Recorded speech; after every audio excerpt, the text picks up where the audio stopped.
हमको ट्रैफिक मिला, वाकड़ तिकडे रोड गाड़ी करके अब निकल गया. कॉलेजकडून ना हे एक्सपेक्ट केलं नव्हतं, पण ते काय ते जाणून घेण्यासाठी व्लॉग एंडपर्यंत नक्कीच बघा. तर नमस्कार मंडळी, मी तुमच्या सगळ्यांचा लाडका ओमकार. आज होता आमचा फिजिक्सचा प्रॅक्टिकल, त्यामुळे मग मी दर्शील आणि प्रथम आम्ही आलो होतो कॉलेजला. म्हणजे रोजच येतो, पण आज स्पेशली यावं लागलं होतं.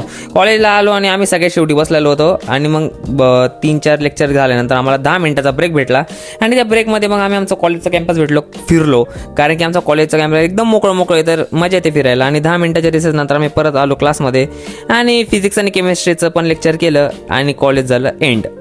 आता आपण जात होतो प्रॅक्टिकल रूमकडे, पण प्रथमच्या मोबाईलमध्ये मी काय पाहिलं, जाऊ दे आता काय करणार ना आपण. आता आम्ही गेलो फिजिक्सच्या प्रॅक्टिकलला, फिजिक्सचे नोटबुक घेऊन, आणि खूप एक्सायटेड होतो आम्ही, कारण की कसं होणार आहे आमचं फिजिक्सचं पहिलं प्रॅक्टिकल होतं 12वीचं. मस्त नाव वगैरे टाकलं नोटबुकवर आणि आम्ही सगळे थांबलो आता मॅडम काय सांगताय ते जाणून घेण्यासाठी. आणि ना आमच्या कॉलेजची एक गोष्ट लई आवडते, सगळे प्रॅक्टिकल होतात आणि मस्तपैकी सगळे इन्स्ट्रुमेंट पण असतात, तर प्रॅक्टिकल एकदम इझी आणि इंटरेस्टिंग जातं एकदम. मस्तपैकी प्रॅक्टिकल केलं आणि भरून बिरून आम्ही आता निघालो आता घरी. बस प्रॅक्टिकल करून लय मजा आली. मग मस्तपैकी झुडपांमधून क्रॉस करून आपण आता निघालो घराकडे. तर हा होता आजचा माझा ब्लॉग. तर तुम्हाला कसा वाटला कमेंट करून नक्की सांगा आणि मला फॉलो करायला विसरू नका. आणि कोण कोण कॉलेजमधून मला बघते त्यांनी कमेंट करून नक्कीच सांगा.